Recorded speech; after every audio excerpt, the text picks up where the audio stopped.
तो सबसे पहले मराठा राजवंश का जो इतिहास है इसको देख लीजिए एक बार। देखिए शिवाजी महाराज के जो पूर्वज थे ये मेवाड़ के सिसोदिया वंश के थे, मेवाड़ के सिसोदिया वंश के थे। जब 1303 ईस्वी में अलाउद्दीन खिलजी, आप जानते हैं कि दिल्ली सल्तनत की खिलजी वंश के ये शासक हुआ करता था, का मेवाड़ पर आक्रमण हुआ था, तो उस समय सज्जन सिंह महाराष्ट्र चले आए थे। ठीक है, तो याद रखिएगा कि सज्जन सिंह शिवाजी महाराज के पूर्वज हुआ करते थे और शिवाजी महाराज के जो पूर्वज थे वो मेवाड़ के सिसोदिया वंश के थे। ठीक है, 1303 ईस्वी में जब अलाउद्दीन खिलजी ने मेवाड़ पर आक्रमण किया था तो उस समय सज्जन सिंह कहाँ चले आए थे, महाराष्ट्र चले आए थे। ठीक है, अब हम शिवाजी महाराज के जो वंशावली हैं उनको एक बार देख लेते हैं। देखिए सज्जन सिंह, आप जानते हैं कि सज्जन सिंह की जो पांचवी पीढ़ी थी, सज्जन सिंह की पांचवी पीढ़ी, आप उग्रसेन के बारे में जानते होंगे। सज्जन सिंह की पांचवी पीढ़ी उग्रसेन थे और उग्रसेन के दो पुत्र हुए थे। ठीक है, इनके दो पुत्र थे, एक का नाम था कर्ण सिंह और दूसरे का नाम था शुभकर्ण।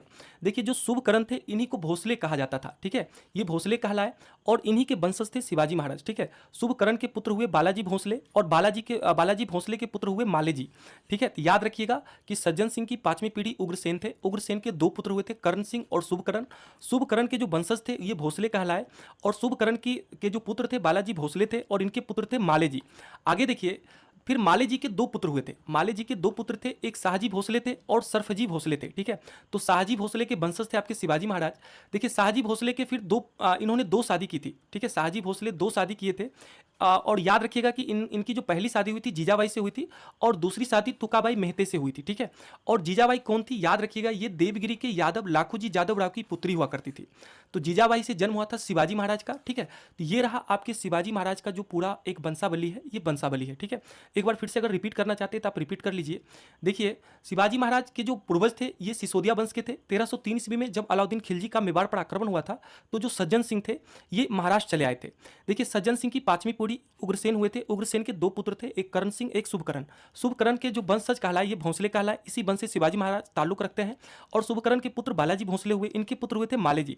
अब देखिए माले जी के दो पुत्र हुए थे, एक शाहजी भोसले एक सरफजी भोसले। देखिए शाहजी भोसले ने दो शादी की थी, एक जीजाबाई से शादी की थी, एक तुकाबाई मेहते से की थी। तो जीजाबाई से जन्म हुआ था शिवाजी महाराज का और तुकाबाई मेहते से जन्म हुआ था एक जी भोसले का। ठीक है, और जीजाबाई कौन थी, याद रखिएगा देवगिरी के यादव लाखूजी यादव राव की पुत्री थी। ये काफी इंपॉर्टेंट है। अब थोड़ा सा शिवाजी महाराज के बारे में देखिए। देखिए शिवाजी महाराज, आप याद रखिएगा कि शिवाजी महाराज ने कुल 7 शादियां की थी। इन्होंने कुल 7 शादियां की थी। तो जो इंपॉर्टेंट इनकी पत्नी रही हैं उनके बारे में हम पढ़ेंगे। तो देखिए इनकी पहली पत्नी का नाम था साईबाई। ठीक है, और इनसे जन्म हुआ था संभाजी महाराज का। ठीक है, संभाजी महाराज की पत्नी का नाम था येसुबाई और इनसे जन्म हुआ था साहूजी महाराज का। तो याद रखिएगा कि साहूजी महाराज संभाजी महाराज के पुत्र थे और साहूजी महाराज आप याद रखिएगा कि ये शिवाजी महाराज के पौत्र हुआ करते थे। शिवाजी महाराज के साहूजी महाराज पौत्र थे। और इधर दूसरी पत्नी, शिवाजी महाराज की दूसरी पत्नी का नाम था सोयराबाई। सोयराबाई से जन्म हुआ था राजा राम का। आप जानते हैं कि राजा राम की पत्नी का नाम था ताड़ाबाई और ताड़ाबाई के पुत्र का नाम था शिवाजी द्वितीय और शिवाजी द्वितीय के पुत्र का नाम था राजा राम द्वितीय। ठीक है, तो याद रखिएगा कि ताड़ाबाई आप जानते हैं कि 1700 ईस्वी से 1707 ईस्वी तक इसने मराठा शासन की कमान अपने हाथों में लेके चलाई थी। और 1707 ईस्वी में खेरा का युद्ध हुआ था। 1707 ईस्वी में खेरा का युद्ध हुआ था। आप जानते हैं कि 1689 ईस्वी में औरंगजेब ने संभाजी महाराज पर आक्रमण करके इनकी पत्नी संभाजी महाराज की हत्या कर दिया था और इनकी पत्नी येसुबाई और साहूजी महाराज को मुगलों के कैद में रख लिया था। तो 1689 ईस्वी में मुगलों की कैद में जाते हैं येसुबाई और साहूजी महाराज यानी संभाजी की पत्नी और बेटा। और 1707 ईस्वी में जब औरंगजेब की मृत्यु होता है तब साहूजी महाराज को रिहा कर दिया जाता है। ठीक है, कब किया जाता है इनको रिहा, 1707 ईस्वी में। जब ये 1707 ईस्वी में रिहा होकर बाहर निकलते हैं तो उस टाइम पे मराठा शासन की बागडोर ताराबाई संभाल रही होती हैं। तो इन्होंने ताराबाई के साथ 1707 ईस्वी में खेरा का युद्ध किया था। तो आप जानिएगा खेरा का युद्ध ताराबाई और साहूजी महाराज के बीच हुआ था, जिसमें साहूजी महाराज ने ताराबाई को पराजित कर दिया था और अगला छत्रपति बने थे। ठीक है, तो याद रखिएगा काफी इंपॉर्टेंट है। ठीक है, और आप जानते हैं कि मराठा राज दो भागों में स्वतंत्र होकर शासन कर रहा था। एक आपका सतारा का क्षेत्र था जिसमें साहू महाराज शासन कर रहे थे और एक क्षेत्र था आपका कोल्हापुर का। कोल्हापुर के क्षेत्र में शासन कर रहे थे राजा राम के पुत्र शिवाजी द्वितीय। ठीक है, और आप याद रखिएगा कि 1750 ईस्वी में एक संगोला की संधि होती है। इस संधि के तहत, संगोला की संधि के तहत जो कोल्हापुर के शासक थे ये मान गए थे कि अब जितना भी शक्ति है ये सारी शक्ति पेशवा के हाथों में रहेगी। ठीक है, तो संगोला की संधि वेरी इंपॉर्टेंट है क्योंकि इसी संधि के तहत जितनी भी शक्ति थी सम्राट की या छत्रपति का ये सारे पेशवा के हाथों में चला गया था। और शिवाजी की एक पत्नी थी पुतलीबाई। आप जानते हैं कि शिवाजी महाराज ने कुल 7 शादियां की थी, तो 2 पत्नी के बारे में हमने पढ़ लिया है। और इनकी तीसरी पत्नी का नाम था पुतलीबाई। ये इनकी ऐसी पत्नी थी जो इनके साथ सती हो गई थी, तो सती होने वाली पत्नी का नाम था पुतलीबाई। ये भी काफी इंपॉर्टेंट है, याद रखिएगा। तो चलिए अब हम शिवाजी महाराज से संबंधित जितने फैक्ट हो सकते थे उन सभी फैक्ट को देखेंगे। उसके बाद हम संभाजी महाराज के बारे में, उसके बाद फिर राजा राम के बारे में, जितना भी एक क्रम से जितने छत्रपति हुए हैं उन सब के बारे में, और जितने पेशवा हुए हैं उन सब के बारे में जितना फैक्ट हो सकता है उन सबको देखेंगे। ठीक है, तो सबसे पहले हम शिवाजी महाराज के बारे में फैक्ट देखते हैं। शिवाजी महाराज, आप देखिए, मराठा साम्राज्य के संस्थापक थे। मराठा साम्राज्य के संस्थापक कौन थे? शिवाजी महाराज। अगर पूछा जाए कि मराठा साम्राज्य का दूसरा संस्थापक कौन था, मराठा साम्राज्य का दूसरा संस्थापक अगर पूछे तो याद रखिएगा बालाजी विश्वनाथ। बालाजी विश्वनाथ मराठा साम्राज्य के दूसरे संस्थापक हुए। ये कौन थे? याद रखिएगा, ये प्रथम पेशवा हुआ करते थे। ये प्रथम पेशवा थे और इनका टाइम पीरियड कब था? 1713 से 1720 ईस्वी तक इनका टाइम पीरियड रहा था। ठीक है, और याद रखिएगा कि बालाजी विश्वनाथ ने दिल्ली की संधि किया था। दिल्ली की संधि कब? 1719 ईस्वी में। आप जानते हैं कि सैयद बंधु और बालाजी विश्वनाथ के बीच यह संधि हुई थी। बालाजी विश्वनाथ के बीच यह संधि हुई थी। आगे हम पढ़ेंगे इसके बारे में भी पूरी डिटेल से। फिलहाल इतना जान लीजिए कि मराठा साम्राज्य के प्रथम संस्थापक शिवाजी महाराज थे। अगर दूसरा संस्थापक पूछे तो याद रखिएगा बालाजी विश्वनाथ। देखिए, शिवाजी महाराज का जन्म हुआ था 1627 ईस्वी में। किसी बुक में आपको 1630 ईस्वी भी लिखा हुआ मिलेगा। और कहाँ पे हुआ था? सिवनेर दुर्ग, पुणे में हुआ था इनका जन्म। ठीक है, देखिए इनके पिता का नाम था शाहजी भोसले और इनकी माता का नाम था जीजाबाई। अभी हम जस्ट देखे हैं। देखिए इनके संरक्षक एवं राजनीतिक गुरु, ये काफी इंपॉर्टेंट है। देखिए इनके संरक्षक एवं राजनीतिक गुरु हुआ करते थे दादाजी कोंडदेव। ठीक है, दादाजी कोंडदेव इनके राजनीतिक गुरु एवं संरक्षक हुआ करते थे। देखिए इनके आध्यात्मिक गुरु थे रामदास, सामर्थ रामदास। देखिए इनके आध्यात्मिक गुरु और राजनीतिक गुरु के बारे में आप जरूर याद रखिएगा। राजनीतिक गुरु थे दादाजी कोंडदेव और आध्यात्मिक गुरु थे रामदास। रामदास की पुस्तक का नाम है, याद रखिएगा, दासबोध। ये काफी इंपॉर्टेंट पुस्तक है, याद रखिएगा। ठीक है, रामदास को समर्थ रामदास भी कहा जाता है। इनको समर्थ रामदास के नाम से भी जानते हैं और इन्हीं की पुस्तक का नाम है दासबोध। देखिए इनकी पहली पत्नी का नाम है साईबाई। ठीक है, शिवाजी महाराज की पहली पत्नी का नाम है साईबाई और इन्हीं से जन्म हुआ था। आप जानते हैं कि संभाजी महाराज का। संभाजी महाराज का जन्म किनसे हुआ था? साईबाई से हुआ था। ठीक है, और याद रखिएगा कि साईबाई से शिवाजी ने 1640 ईस्वी में शादी किया। ये आगे देखिए शिवाजी महाराज का जो प्रारंभिक सैन्य अभियान था ये बीजापुर के आदिल शाह के खिलाफ था। 1643 ईस्वी में इनका प्रथम सैन्य अभियान हुआ था और इस अभियान में इन्होंने सिंहगढ़ किला को जीता था। आप याद रखिएगा कि शिवाजी महाराज का अंतिम अभियान कौन सा अभियान था? तो याद रखिएगा इनका अंतिम अभियान हुआ था कर्नाटक का अभियान। कर्नाटक का अभियान इनका अंतिम अभियान था और कब किए थे ये? याद रखिएगा 1678 ईस्वी में। और याद रखिएगा कि इस अभियान में इन्होंने जिंजी का किला को जीता था। ठीक है, और शिवाजी महाराज की मृत्यु कब हो गई थी? आप जानते हैं 1680 ईस्वी में इनकी मृत्यु हो गई थी। इनका जन्म अभी जस्ट पढ़े हैं 1627 ईस्वी में सिवनेर दुर्ग, पुणे में हुआ था। किसी बुक में आपको 1630 ईस्वी भी देखने को मिलेगा। देखिए 1654 ईस्वी में इन्होंने पुरंदर का किला को जीता था। 1656 ईस्वी में इन्होंने रायगढ़ को अपनी राजधानी बनाई थी। ठीक है, देखिए औरंगजेब ने शिवाजी को राजा की उपाधि प्रदान किया था। ये काफी इंपॉर्टेंट है, याद रखिएगा कि औरंगजेब ने शिवाजी को राजा की उपाधि दिया था और साथ ही साथ औरंगजेब ने शिवाजी को पहाड़ी चूहा एवं साहसी डाकू भी कहा था। देखिए बीजापुर के सुल्तान ने अपने योग्य सेनापति अफजल खां, ये काफी इंपॉर्टेंट है, अफजल खां को शिवाजी महाराज को जिंदा या मुर्दा पकड़कर लाने को बोला था। और याद रखिएगा कि 1659 ईस्वी में प्रतापगढ़ किले, कहां पे? प्रतापगढ़ किले में एक ऐतिहासिक मुलाकात होता है अफजल खां और शिवाजी महाराज का। और अफजल खां छल के द्वारा शिवाजी महाराज की हत्या करना चाह रहा था, लेकिन शिवाजी महाराज इनकी मंसूबों को समझ चुके थे और शिवाजी महाराज इनकी हत्या कर देते हैं। ठीक है, तो शिवाजी ने 1659 ईस्वी में अफजल खां को पराजित करके इसकी हत्या कर दी थी। ठीक है, आगे देखिए 1663 ईस्वी में शाइस्ता खां, देखिए शाइस्ता खां कौन था? ये औरंगजेब का मामा हुआ करता था। ठीक है, को पराजित किया था।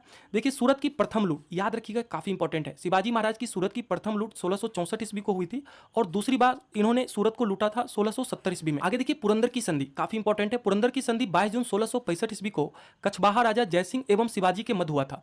देखिए इस संधि में शिवाजी महाराज ने 35 में से 23 किलो मुगलों को दे दिए थे और याद रखिएगा कि अपने पुत्र संभाजी महाराज को औरंगजेब के दरबार में भेज दिए थे। औरंगजेब के दरबार में भेजे थे। पहला तो इन्होंने 35 में से 23 किलो को दे दिए थे मुगलों को, मात्र इनके पास 12 किला बचा था। दूसरा, इन्होंने अपने पुत्र संभाजी को औरंगजेब के दरबार में भेज दिए थे। और तीसरा, याद रखिएगा कि इन्होंने मुगलों को सेना सहायता देने का भी वचन दिया था। ठीक है, सेना सहायता देने का भी वचन दिया था, यानी 3 शर्तें इन्होंने मानी थी। देखिए औरंगजेब ने 1666 ईस्वी को शिवाजी को आगरा के जयपुर भवन में कैद कर लिया था, जहां से वे अगस्त 1666 ईस्वी में फलों की टोकरी में छिपकर भाग निकले थे। ठीक है, देखिए उसके बाद इन्होंने दूसरी बार सूरत को लूटा था 1670 ईस्वी में। ये काफी इंपॉर्टेंट है, याद रखिएगा। आगे देखिए 5 या 6 जून 1674 ईस्वी को शिवाजी ने रायगढ़ में वाराणसी के प्रसिद्ध विद्वान श्री गंगा भट्ट द्वारा अपना राज्याभिषेक करवाया था। देखिए श्री गंगा भट्ट या इन्हीं का नाम था विश्वेश्वर भट्ट भी नाम था, विश्वेश्वर भट्ट के नाम से भी इनको जानते हैं, के द्वारा इन्होंने अपना राज्याभिषेक करवाया था। कहां पे? रायगढ़ में। और छत्रपति की उपाधि भी धारण किया था। राज्याभिषेक के पश्चात शिवाजी महाराज ने छत्रपति की उपाधि धारण किया था। तो याद रखिएगा कि छत्रपति की उपाधि कब धारण किए थे? 1674 ईस्वी में। देखिए इनकी दूसरी पत्नी का नाम था सोयराबाई। देखिए सोयराबाई से जन्म हुआ था राजा राम का। याद रखिएगा सोयराबाई से जन्म हुआ था राजा राम का, और राजा राम की पत्नी का नाम था ताराबाई। आप जानते हैं कि इसी ताराबाई के साथ साहू महाराज ने खेरा का युद्ध 1707 ईस्वी में किया था, और ताराबाई के पुत्र का नाम था, आप याद रखिएगा, शिवाजी द्वितीय। ठीक है, काफी इंपॉर्टेंट है। और शिवाजी द्वितीय के पुत्र का नाम हुआ था राजा राम द्वितीय। देखिए इनकी एक पत्नी पुतलीबाई थी। शिवाजी महाराज की एक पत्नी का नाम था पुतलीबाई, जिन्होंने मतलब शिवाजी महाराज के साथ सती हो गई थी। ठीक है, तो सती होने वाली पत्नी का नाम था पुतलीबाई। देखिए 1678 ईस्वी में शिवाजी का अंतिम अभियान हुआ था, जिसको हम लोग कर्नाटक अभियान के नाम से जानते हैं। इस अभियान में इन्होंने जिंजी का किला को विजय किया था। ठीक है, आगे देखिए शिवाजी महाराज की मृत्यु 3 अप्रैल 1680 ईस्वी को हो गई थी। ये डेट काफी इंपॉर्टेंट है, याद रखिएगा। 3 अप्रैल 1680 ईस्वी को शिवाजी महाराज की मृत्यु हो गई थी। तो शिवाजी महाराज से कौन कौन सा ईस्वी इंपॉर्टेंट है, याद रखिएगा। 1643 में प्रथम अभियान किया था, सिंहगढ़ किला को जीता था इन्होंने। आप याद रखिएगा कि 1664 ईस्वी को सूरत को पहली बार इन्होंने लूटा था। इससे पहले आप याद रखिएगा कि 1659 ईस्वी में अफजल खां की हत्या किया था। 1663 ईस्वी में इन्होंने शाइस्ता खां को पराजित किया था। 1665 ईस्वी में इन्होंने पुरंदर की संधि की थी कचवाहा राजा जयसिंह के साथ। और जयसिंह, याद रखिएगा, ये जयसिंह मुगल सेनापति के रूप में काम कर रहा था। ठीक है, आप आगे याद रखिएगा कि 1666 ईस्वी में औरंगजेब ने शिवाजी महाराज को अपने समक्ष उपस्थित होने के लिए कहा था। तो औरंगजेब से शिवाजी महाराज की मुलाकात आगरा के जयपुर भवन में होता है। उसके बाद आप जानते हैं कि 1670 ईस्वी में इन्होंने सूरत को दोबारा लूटा था। फिर पहली बार 1664 में लूटा, दूसरी बार 70 में। उसके बाद आप जानते हैं कि 1674 ईस्वी में इन्होंने अपना राज्याभिषेक करवाया था। 1678 ईस्वी में इनका अंतिम अभियान हुआ था, और 1680 ईस्वी में इनकी मृत्यु हो गई थी। तो इस प्रकार से जितने भी ईस्वी हैं ये सारे इंपॉर्टेंट है, जरूर एक बार आप रिवीजन किया करिए। ठीक है, आगे देखिए, अब हम देखिए शिवाजी के बारे में थोड़ा सा और भी फैक्ट है कि सेना 3 भागों में विभक्त हुआ करती थी। इनके समय में सेना 3 भागों में विभक्त थी। एक पागा सेना हुआ करती थी, ये नियमित घुड़सवार सैनिक हुआ करते थे। एक सिलाहदार, या इसी को बड़गीर भी बोलते थे, बड़गीर। तो ये अस्थायी घुड़सवार सैनिक को बड़गीर या सिलाहदार कहा जाता था। एक होता था पैदल सेना। देखिए शिवाजी को तोपे अंग्रेजों ने प्रदान किया था, ये भी काफी इंपॉर्टेंट है। शिवाजी को तोपे किसने दिया था? अंग्रेजों ने दिया था।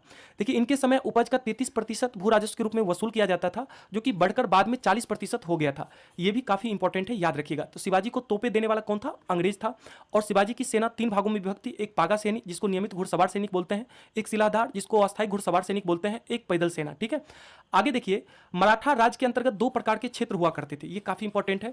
कौन कौन से? एक स्वराज का क्षेत्र हुआ करता था, जो क्षेत्र प्रत्यक्ष मराठों के नियंत्रण में था, उसे स्वराज का क्षेत्र बोलते थे।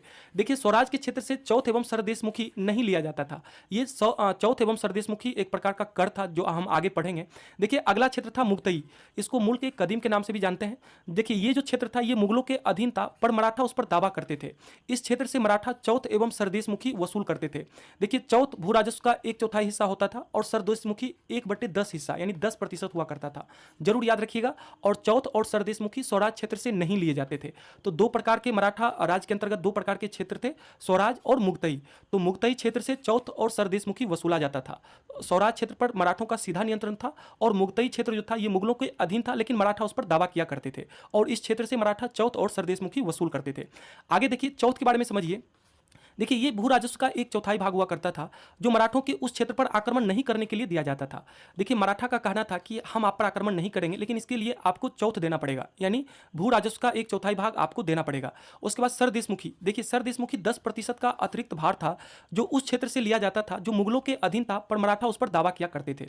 ठीक है, तो सरदेशमुखी से 10% यानी 1/10 भाग लिया जाता था, और चौथ से 1/4 भाग लिया जाता था। देखिए सरंजामी प्रथा का संबंध मराठा भू राजस्व व्यवस्था से है। सरंजामी प्रथा के बारे में आपको हम एमसीक्यू प्रश्न में बता चुके हैं। देखिए शिवाजी की जो कर व्यवस्था थी ये मलिक अंबर की कर व्यवस्था पर आधारित थी। ठीक है, आप जानते हैं कि मलिक अंबर ही सबसे ज्यादा छापामार युद्ध पद्धति या गुरिल्ला युद्ध पद्धति का प्रयोग किया था। देखिए याद रखिएगा कि शिवाजी ने रस्सी द्वारा माप की व्यवस्था के स्थान पर काठी एवं मानक छड़ी को प्रारंभ किया था। देखिए शिवाजी ने 1679 ईस्वी में अन्नाजी दत्तो द्वारा भूमि सर्वेक्षण करवाया था, यानी अपने मृत्यु के 1 साल पहले इन्होंने अन्नाजी दत्तो द्वारा भूमि सर्वेक्षण करवाया था। और भूमि सर्वेक्षण में याद रखिएगा कि रस्सी के स्थान पर इन्होंने काठी एवं मानक छड़ी का प्रयोग किया था। ठीक है, आगे देखिए अब शिवाजी के अष्टप्रधान में कौन कौन शामिल थे, ये काफी इंपॉर्टेंट है। देखिए शिवाजी के अष्टप्रधान में शामिल थे पेशवा, प्रधानमंत्री, ये सबसे इंपॉर्टेंट पद हुआ करता था। ये राज्य का प्रशासन एवं अर्थव्यवस्था की देखरेख करता था। फिर है सरी ए नौबत यानी सेनापति, ये सैन्य प्रधान हुआ करता था। फिर है आमद यानी राजस्व मंत्री, यह आय व्यय का लेखा जोखा करता था। फिर है वाक्या नबीस, यह सूचना, गुप्तचर एवं संधि विग्रह के विभागों का अध्यक्ष हुआ करता था। फिर है चिटनीस, देखिए यह राजकीय पत्रों को पढ़कर उसकी भाषा शैली को देखता था। एक है सुमंत, देखिए ये विदेशी मंत्री हुआ करता था, यानी विदेशी विभाग को देखा करता था कौन? सुमंत। ये कई बार एग्जाम में पूछा जाता है, ठीक है, याद रखिएगा। ये चारों आप याद रखिएगा, ये चारों इंपॉर्टेंट है। फिर है पंडित राव, जैसा कि नाम है इसका, धार्मिक कार्यों के लिए तिथि का निर्धारण करता था। फिर है न्यायाधीश, यह न्याय विभाग का प्रधान हुआ करता था। तो इस प्रकार से शिवाजी के अष्टप्रधान में कौन कौन थे आप एक बार देख लीजिएगा, ना हो तो इसका आप स्क्रीनशॉट एक बार ले लीजिए। आगे देखिए, अब देखिए शिवाजी महाराज के उत्तराधिकारी। आप जानते हैं कि शिवाजी महाराज की मृत्यु 1680 ईस्वी में हो गई थी। 1680 ईस्वी में इनकी मृत्यु हो गई थी। आप जानते हैं कि शिवाजी महाराज ने कुल 7 शादियां की थी, जिनमें सोयराबाई से इनका जन्म हुआ था, राजा राम का जन्म हुआ था। और साईबाई से जन्म हुआ था संभाजी महाराज का। देखिए ये शिवाजी के बड़े पुत्र थे, ये बड़े पुत्र थे। संभाजी शिवाजी महाराज के सबसे बड़े ज्येष्ठ पुत्र हुआ करते थे। और याद रखिएगा कि साईबाई से जन्म हुआ था संभाजी महाराज का। देखिए संभाजी महाराज अगला छत्रपति बनते हैं। इनका टाइम पीरियड है 1680 से 89 ईस्वी। आप जानते हैं कि 1689 ईस्वी में औरंगजेब का इन पर आक्रमण होता है और संभाजी की हत्या कर देता है औरंगजेब, और इनकी पत्नी यसुबाई और इनके पुत्र साहू को बंदी बना लेते हैं, ठीक है। तो 1689 ईस्वी में मुगलों के कैद में जाते हैं साहू जी महाराज। और आप याद रखिएगा कि 1707 ईस्वी में औरंगजेब की मृत्यु हुई थी। औरंगजेब की मृत्यु हो गई थी और औरंगजेब की मृत्यु के पश्चात साहू महाराज को 1707 ईस्वी में रिहा कर दिया जाता है। यानी करीब 17 वर्षों तक मुगलों के कैद में रहने के बाद जब ये रिहा होते हैं तो उस टाइम पे जो मराठा साम्राज्य था, ये इसका शासन का जो बागडोर था ये ताराबाई संभाल रही थी। तो ताराबाई के साथ इन्होंने खेरा का युद्ध किया था 1707 ईस्वी में साहू जी महाराज, और ताराबाई को पराजित कर दिया था, ठीक है, और अगला छत्रपति बने थे। तो सबसे पहले यहाँ देखिए कि संभाजी पर औरंगजेब ने आक्रमण क्यों किया था। याद रखिए कि औरंगजेब का एक विद्रोही पुत्र हुआ करता था अकबर द्वितीय। इसके मदद किए थे कौन? संभाजी। और संभाजी ने इनका मदद किया थी, जिसपे नाखुश हो गया था औरंगजेब, और औरंगजेब इस पे आक्रमण कर दिया था। इधर देखिए राजाराम जब संभाजी महाराज की हत्या कर दी गई थी तब 1689 से 1700 ईस्वी तक इन्होंने मराठा सम्राट की बागडोर संभाला था। और याद रखिएगा कि इन्होंने अपनी दूसरी राजधानी सतारा को बनाई थी। तो राजाराम ने मराठा साम्राज्य की दूसरी राजधानी कहाँ बनाई थी? सतारा को। याद रखिएगा कि मराठा का पहला राजधानी रायगढ़ हुआ था और दूसरी राजधानी सतारा हुआ था। कई बार एग्जाम में पूछा जाता है प्रश्न। देखिए राजाराम की पत्नी का नाम था ताराबाई। आप याद रखिएगा कि 1700 ईस्वी में राजाराम की मृत्यु हो गई थी। इसके बाद इनके जो एक पुत्र थे शिवाजी द्वितीय, आप याद रखिएगा कि ताराबाई के अल्प वयस्क पुत्र थे शिवाजी द्वितीय, ये अगले छत्रपति बने थे। और इनका टाइम पीरियड था 1700 ईस्वी से लेकर 1707 ईस्वी तक। आप याद रखिएगा कि इनके समय में ताराबाई जो इनकी मां हुआ करती थी, ये शासन की बागडोर संभाली हुई थी। और इधर जब साहू जी महाराज 1707 ईस्वी में रिहा होते हैं तो ये ताराबाई के साथ खेड़ा का युद्ध करते हैं, और जिस युद्ध में ताराबाई को साहू जी महाराज ने पराजित करके अगला छत्रपति बन गए थे। आप जानते हैं कि साहू जी महाराज का जो कार्यकाल रहा था यह 1708 ईस्वी से लेकर 1749 ईस्वी तक रहा था। और 1750 ईस्वी में आप जानते हैं कि संगोला की संधि हुई थी। संगोला की संधि, इस संधि के तहत पेशवा जो था ये सर्वे सर्वा हो गया था, ठीक है। ये काफी इंपॉर्टेंट है, याद रखिएगा। और मराठा जो साम्राज्य था ये दो भागों में विभक्त होकर शासन कर रहा था। एक सतारा का क्षेत्र था जहां पे शासन की बागडोर साहू जी महाराज संभाल रहे थे, और एक कोल्हापुर का क्षेत्र था जहां पे ये शिवाजी द्वितीय संभाल रहे थे, ठीक है। तो याद रखिएगा, ये काफी इंपॉर्टेंट। अब हम संभाजी महाराज के बारे में पढ़ेंगे। आप जानते हैं कि संभाजी महाराज का जो टाइम पीरियड है ये 1680 से 89 ईस्वी तक रहा था इनका टाइम पीरियड। देखिए ये शिवाजी महाराज के उत्तराधिकारी हुए थे। देखिए इनके सलाहकार का नाम था और इनके घनिष्ठ मित्र हुआ करते थे कवि कलश। ये उज्जैन के हिंदी एवं संस्कृत के प्रकांड विद्वान हुआ करते थे।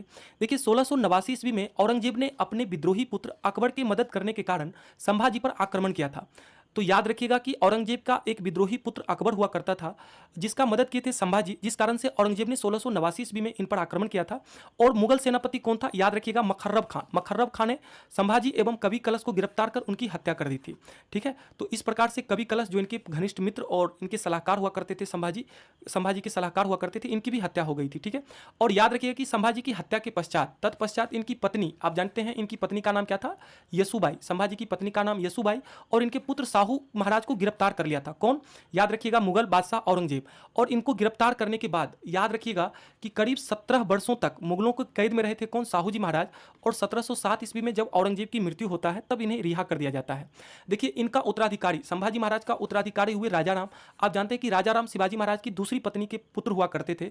ये सोयराबाई के पुत्र थे और इनका कार्यकाल था 1689 से 1700 ईस्वी तक। आप जानते हैं कि संभाजी महाराज कितने पुत्र थे? याद रखिएगा ये शिवाजी महाराज की पहली पत्नी साईबाई के पुत्र थे, ठीक है।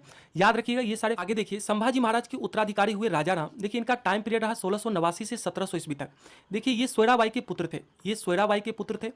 याद रखिएगा औरंगजेब ने इनकी भी हत्या कर देता है। देखिए ये संभाजी महाराज के उत्तराधिकारी थे। राजाराम संभाजी महाराज के उत्तराधिकारी थे। देखिए इन्होंने दूसरी राजधानी सतारा को बनाई थी। आप जानते हैं कि मराठा साम्राज्य की पहली राजधानी कहाँ पे हुई थी? रायगढ़। इन मराठा साम्राज्य की पहली राजधानी रायगढ़ थी और दूसरी राजधानी सतारा बनी थी, ठीक है। और याद रखिएगा कि राजा राम ने प्रतिनिधि मंडल का गठन किया था जो पेशवा से भी ऊपर हुआ करता था, ठीक है।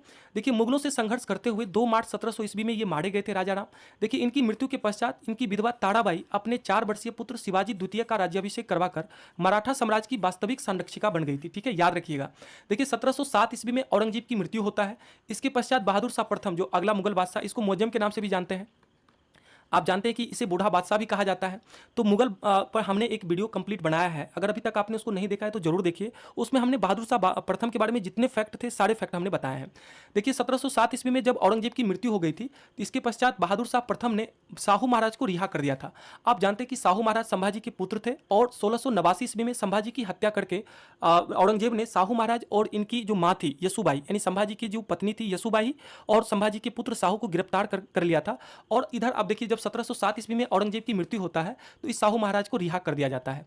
देखिए जब शाहू महाराज रिहा हुए तो याद रखिएगा कि ये सबसे पहले 1707 ईस्वी में 17 वर्षों तक जब मुगल की कैद में रहने के पश्चात जब ये आज़ाद हुए तो इन्होंने खेरा का युद्ध किया था। आप जानते हैं कि इस जब शाहू महाराज जब रिहा होकर बाहर निकले थे तो उस टाइम पे मराठा साम्राज्य जो था वो कौन चला रही थी, ताराबाई चला रही थी, ठीक है। तो खेरा का युद्ध हुआ था ताराबाई और शाहू महाराज के बीच में, जिसमें शाहू महाराज ने ताराबाई को पराजित करके अगला छत्रपति बन गए थे, ठीक है। तो शाहू महाराज का टाइम पीरियड रहा था 1708 ईस्वी से लेकर 1749 ईस्वी तक, ये काफी इंपॉर्टेंट है। देखिए शाहू ने 22 जनवरी 1708 ईस्वी को अपना राज्याभिषेक सतारा में करवाया था, ये भी याद रखिएगा। शाहू महाराज ने अपना राज्याभिषेक कहाँ पे कराया था, सतारा में। देखिए इनके नेतृत्व में नवीन मराठा साम्राज्यवाद के प्रवर्तक पेशवा लोग थे। देखिए इन्होंने पेशवाई सिस्टम को लागू कर दिया था, इन्होंने पेशवा पद को वंशानुगत भी बना दिया था, ठीक है। देखिए पेशवा पुणे में रहा करते थे, याद रखिएगा।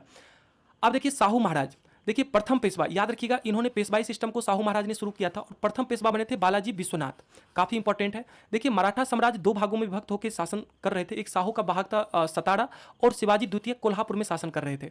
देखिए शाहू महाराज की मृत्यु 1750 ईस्वी में हो गई थी और याद रखिएगा कि 1750 ईस्वी में संगोला की संधि हुई थी, ये वेरी इंपॉर्टेंट है। संगोला की संधि 1750 ईस्वी में हुई थी। देखिए इस संधि के पश्चात मान लिया जाता है कोल्हापुर के शासकों द्वारा कि अब वास्तविक पेशवा कौन है, वास्तविक शासक कौन है, पेशवा है, ठीक है। तो संगोला की संधि में जो पेशवा पद था, ये पेशवा जो था ये सर्वे सर्वा बन गया था, सर्वे सर्वा बन गया था, ठीक है।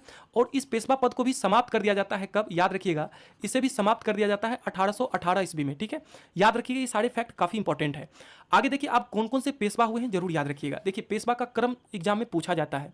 देखिए प्रथम पेशवा हुए थे बालाजी विश्वनाथ, इनके बाद पेशवा इनके पुत्र बाजीराव प्रथम बने थे। अब देखिए इन दोनों के नाम के प्रथम लेटर को आप मिला दीजिए तो तीसरा पेशवा बन जाएंगे, बालाजी बाजीराव, बालाजी बाजीराव, ठीक है, बालाजी बालाजी बाजीराव, ये तीसरा पेशवा हुए। चौथा पेशवा हुए माधवराव, पांचवा हुए आपके नारायण राव। आप दोनों के नाम का पहला लेटर मिला लीजिए तो माधवराव नारायण हो जाएंगे, ये आपके छठे पेशवा हो गए। और अंतिम पेशवा थे बाजीराव द्वितीय। तो इस प्रकार से एक ट्रिक के माध्यम से आप इसको याद कर सकते हैं। तो देखिए बालाजी विश्वनाथ ये प्रथम पेशवा थे, ये प्रथम पेशवा हुए थे। देखिए बाजीराव प्रथम ये महान पेशवा थे और याद रखिएगा कि इन्हें लड़ाकू पेशवा भी कहा जाता है और इन्हें हिंदू शक्ति का अवतार भी कहा जाता है, हिंदू शक्ति का अवतार। देखिए हम सबके बारे में बारी बारी से पूरी डिटेल्स रखिएगा कि बालाजी, ये बालाजी है, ठीक है, बालाजी बाजीराव ये इसी के समय में थर्ड पानीपत हुआ था, ठीक है। पानीपत का तृतीय युद्ध कब हुआ था, बालाजी बाजीराव के समय में हुआ था, ठीक है। और बाजीराव द्वितीय ये अंतिम पेशवा थे। बाजीराव द्वितीय कौन थे, ये अंतिम पेशवा हुए थे, ठीक है। प्रथम पेशवा कौन थे, बालाजी विश्वनाथ। तो चलिए अब हम सबके बारे में बारी बारी से पूरी डिटेल से पढ़ेंगे। सबसे पहले हम बालाजी विश्वनाथ के बारे में देखते हैं। देखिए बालाजी विश्वनाथ, इनका टाइम पीरियड था 1713 से 1720 ईस्वी तक। देखिए यह मराठों का प्रथम पेशवा हुए थे। देखिए 1713 ईस्वी में साहू जी महाराज ने इन्हें पेशवा बनाया था। देखिए दिल्ली की संधि, देखिए बालाजी विश्वनाथ से सबसे इंपॉर्टेंट है आपका दिल्ली की संधि कब हुई थी, 1719 ईस्वी में। किसके किसके बीच हुआ था, याद रखिएगा, बालाजी विश्वनाथ और सैयद बंधु के बीच हुआ था। आप सैयद बंधु जानते हैं कौन कौन थे, अब्दुल्ला खां और हुसैन अली खां सैयद बंधु हुआ करते थे। और ये जो संधि हुई थी किस नाम से हुई थी, याद रखिएगा, छत्रपति साहू जी महाराज एवं मुगल बादशाह रफी उद्दरजात के नाम से हुई थी। और याद रखिएगा कि दिल्ली की संधि को रिचर्ड टेम्पल ने मराठा साम्राज्य का मैग्ना कार्टा कहा था, ठीक है। 1719 ईस्वी में दिल्ली की संधि करते हैं बालाजी विश्वनाथ सैयद बंधु के साथ। और अगले ही वर्ष 1720 ईस्वी में मोहम्मद शाह रंगीला ने सैयद बंधु की हत्या करवा देता है, सैयद बंधु की हत्या करवा देता है। और ये खबर जो ही सुनते हैं बालाजी विश्वनाथ ये भी सदमे में चले जाते हैं, और क्योंकि इनका दिल्ली की संधि धड़ी की धड़ी रह जाती है और अगले ही वर्ष इनकी भी मृत्यु हो जाती है, ठीक है। यानी 1720 ईस्वी में ही, यानी उसी वर्ष इनकी भी मृत्यु हो गई थी, ठीक है। देखिए इनकी मृत्यु 1720 ईस्वी में हो गई थी। देखिए याद रखिएगा कि बालाजी विश्वनाथ ने मराठा मंडल या मराठा राज्य संघ की स्थापना भी की किए थे। ठीक है, ये काफी इंपॉर्टेंट है। देखिए इनके बाद इनका पुत्र बाजीराव प्रथम पेशवा बना था, ये काफी महान पेशवा हुआ था। हम बाजीराव प्रथम जो अगला पेशवा हुआ था इनके बारे में देखते हैं। इसका कार्यकाल 1720 से 40 ईस्वी तक रहा था। देखिए इन्होंने मुगलों की स्थिति कमजोर होते देख शाहू महाराज से कहा कि आओ हम इस पुराने वृक्ष के खोखले तने पर प्रहार करें, शाखाएं तो स्वयं गिर जाएंगी, हमारे प्रयत्नों से मराठा पताका कृष्णा नदी से अटक तक फहराने लगेगी। ठीक है, तो ये काफी इंपॉर्टेंट कथन था, ये किनका था? बाजीराव प्रथम का। और इसके जवाब में शाहू महाराज ने बाजीराव प्रथम से कहा था कि निश्चित रूप से आप इसे हिमालय के पार गाड़ देंगे, निसंदेह आप योग्य पिता के योग्य पुत्र हैं। ठीक है, तो योग्य पिता के योग्य पुत्र हैं, शाहू महाराज ने बाजीराव प्रथम को कहा था। और बाजीराव प्रथम किनके पुत्र थे? आप याद रखिएगा कि प्रथम पेशवा बालाजी विश्वनाथ के पुत्र थे। आगे देखिए बाजीराव प्रथम के समय में याद रखिएगा कि यह बुंदेलखंड की मस्तानी नामक महिला से संबंध रखने के कारण काफी चर्चा में। आगे देखिए पालखेरा का युद्ध। पालखेरा का युद्ध कब हुआ था? 1719 ईस्वी में। आप जानते हैं कि 1719 ईस्वी में बाजीराव प्रथम ने पालखेरा का युद्ध किया था, हैदराबाद के निजामुल मुल्क से किया था। ठीक है, जिसमें निजामुल मुल्क की हार हुई थी और बाजीराव प्रथम की जीत हुई थी। और ये जो युद्ध था ये किस संधि के तहत खत्म हुआ था? मुंगी सिबा गांव की संधि के तहत ये खत्म हुआ था। ठीक है, तो पालखेरा का युद्ध जरूर याद रखिएगा किसके साथ हुआ था? बालाजी प्रथम और निजामुल मुल्क के बीच हुआ था। ठीक है, आगे देखिए 1737 ईस्वी में मोहम्मद शाह रंगीला के समय में बाजीराव प्रथम ने दिल्ली पर आक्रमण किया और मुगल बादशाह मोहम्मद शाह रंगीला दिल्ली छोड़ने को तैयार भी हो गया था। आगे देखिए बाजीराव प्रथम के बारे में। बाजीराव प्रथम की मृत्यु 1740 ईस्वी में हो गई थी। देखिए इसके समय में मराठा शक्ति अपने चरमोत्कर्ष पर पहुंच गई थी और साथ ही मराठा शक्ति का पतन भी यहां से आरंभ हो गया था। याद रखिएगा कि बाजीराव प्रथम ने पुर्तगालियों से सालसेट एवं बेसिन के द्वीपों को छीना था। ठीक है, ये काफी इंपॉर्टेंट है। देखिए बाजीराव प्रथम को लड़ाकू पेशवा एवं हिंदू शक्ति का अवतार भी कहा जाता है। तो लड़ाकू पेशवा के नाम से किसको जानते हैं? बाजीराव प्रथम को, और इन्हें हिंदू शक्ति का अवतार भी कहा जाता है। देखिए इनकी मृत्यु के पश्चात अगला पेशवा बने थे बालाजी बाजीराव। बालाजी बाजीराव अगला पेशवा बने थे। देखिए इन्हें नाना साहब के नाम से भी जानते हैं। बालाजी बाजीराव को नाना साहब के नाम से भी जाना जाता है। देखिए इनके समय में मराठा साम्राज्य काफी विस्तार हुआ था। तो मराठा साम्राज्य का सर्वाधिक विस्तार किनके समय में हुआ था? जरूर याद रखिएगा बालाजी बाजीराव के समय में। देखिए इन्होंने बंगाल के नवाब अली बर्दी खां को पराजित कर वहां से भी चौथ वसूल करना शुरू कर दिए थे। चौथ आप जानते हैं कि यह 1/4 हिस्सा होता था भू राजस्व का। तो इन्होंने यानी बालाजी बाजीराव ने बंगाल के नवाब अली बर्दी खां को पराजित करके वहां से भी चौथ प्राप्त करना शुरू कर दिए थे। देखिए 1750 ईस्वी में संगोला की संधि हुई थी। ठीक है, इस संधि के पश्चात मराठों की सारी शक्ति पेशवा के हाथों में चली गई थी। याद रखिएगा ये काफी इंपॉर्टेंट संधि थी, संगोला की संधि। अब पेशवाई सिस्टम को खत्म कब किया गया था? पेशवाई सिस्टम को खत्म कर दिया गया था 1818 ईस्वी में। उस टाइम पे अंग्रेज कौन था? लॉर्ड हेस्टिंग्स हुआ करता था। ठीक है, याद रखिएगा काफी इंपॉर्टेंट है। और किस संधि के तहत इसको खत्म किया गया था? पूना की संधि के तहत। और अंतिम पेशवा था बाजीराव द्वितीय, और इसे पूना से कानपुर शिफ्ट कर दिया गया था। ठीक है, अंग्रेजों के द्वारा। देखिए बालाजी बाजीराव के बारे में याद रखिएगा कि झलकी की संधि इन्होंने किया था। किसके किसके बीच हुआ था? बालाजी बाजीराव एवं हैदराबाद के निजाम के बीच हुआ था। कौन सी संधि? झलकी की संधि। और आप जानते हैं कि इससे पहले हैदराबाद के निजाम के साथ पालखेरा का युद्ध हुआ था, बाजीराव प्रथम। अब देखिए पालखेरा का युद्ध आप पढ़े हैं, बाजीराव प्रथम और निजामुल मुल्क के बीच हुआ था, याद रखिएगा। और ये जो पालखेरा का युद्ध था ये किस संधि के तहत खत्म हुआ था? मुंगी सिबा गांव की संधि के तहत। यहाँ हम पढ़ रहे हैं झलकी की संधि। देखिए झलकी की संधि बालाजी बाजीराव एवं हैदराबाद के निजाम के बीच हुआ था। देखिए पानीपत का तृतीय बैटल, ये काफी इंपॉर्टेंट है। देखिए पानीपत का इससे पहले हमने 2 बैटल पढ़ चुके हैं। आप जानते हैं कि पानीपत का जो प्रथम बैटल हुआ था, देखिए ये 21 अप्रैल 1526 ईस्वी को हुआ था, जिसमें बाबर ने इब्राहिम लोदी को पराजित करके भारत में एक नए वंश मुगल वंश की नींव डाली थी। पानीपत का द्वितीय युद्ध 5 नवंबर 1556 ईस्वी को हुआ था, जिसमें अकबर ने हेमू को पराजित किया था। अब हम पानीपत का तृतीय युद्ध पढ़ेंगे। ये कब हुआ था? 14 जनवरी 1761 ईस्वी को। और इसमें अहमद शाह अब्दाली, ये अफगानी शासक था, अहमद शाह अब्दाली ने मराठों को पराजित किया था। ठीक है, और अहमद शाह अब्दाली इस युद्ध में जीत गए थे और मराठों की इसमें हार हुई थी। मराठा सेनापति हुआ करते थे सदाशिव राव भाव। ठीक है, और याद रखिएगा कि इस युद्ध की हार का खबर सुनने के बाद बालाजी विश्वनाथ इसे बर्दाश्त नहीं कर सके थे और इनकी भी मृत्यु हो गई थी। देखिए इस हार को नहीं सह पाने के कारण बालाजी बाजीराव की भी मृत्यु 1761 ईस्वी में हो गई थी। ठीक है, देखिए बालाजी बाजीराव, देखिए पानीपत के तृतीय युद्ध के प्रत्यक्षदर्शी कौन थे? याद रखिएगा काशीराज पंडित थे। ये काफी बार एग्जाम में पूछा हुआ है। देखिए पानीपत के तृतीय युद्ध से संबंध कथन एक है कि 2 मोती विलीन हो गए। देखिए 2 मोती विलीन हो गए, मतलब याद रखिएगा कि पानीपत के तृतीय युद्ध में मराठों के सेनापति विश्वासराव एवं सदाशिव राव भाव की हत्या हो गई थी। ठीक है, तो इन्हीं के बारे में कहा गया कि 2 मोती विलीन हो गए, 22 सोने की मोहरें लुप्त हो गई एवं चांदी एवं तांबे की तो कोई गणना ही नहीं की जा सकती है। देखिए यह एक व्यापारी के द्वारा पेशवा बालाजी बाजीराव को पानीपत के तृतीय युद्धों में मराठों की हार का एक संदेश कूट के रूप में दिया गया था। एक व्यापारी बालाजी बाजीराव के पास आता है और एक कूट के रूप में एक संदेश देता है कि देखिए जो पानीपत का तृतीय बैटल चल रहा है उसमें 2 मोती विलीन हो गए, 22 सोने की मोहरें भी लुप्त हो गई और चांदी एवं तांबे की तो पूरी गणना ही नहीं की जा सकती है। देखिए ये कथन से ये आभास हो गया था बालाजी बाजीराव का कि हम इस युद्ध को हार रहे हैं। ठीक है, आगे देखिए इनके बाद पेशवा बनते हैं माधवराव नारायण। माधवराव नारायण इनके बाद पेशवा बनते हैं। देखिए यह 1761 ईस्वी में बालाजी बाजीराव की अचानक मृत्यु के पश्चात अगला मराठा पेशवा बने थे। आप जानते हैं कि इनकी अचानक मृत्यु क्यों हो गई थी बालाजी बाजीराव की? क्योंकि पानीपत के तृतीय युद्ध में मराठों की हार का सदमा ये नहीं बर्दाश्त कर सके थे, जिस कारण से इनकी अचानक मृत्यु हो गई थी।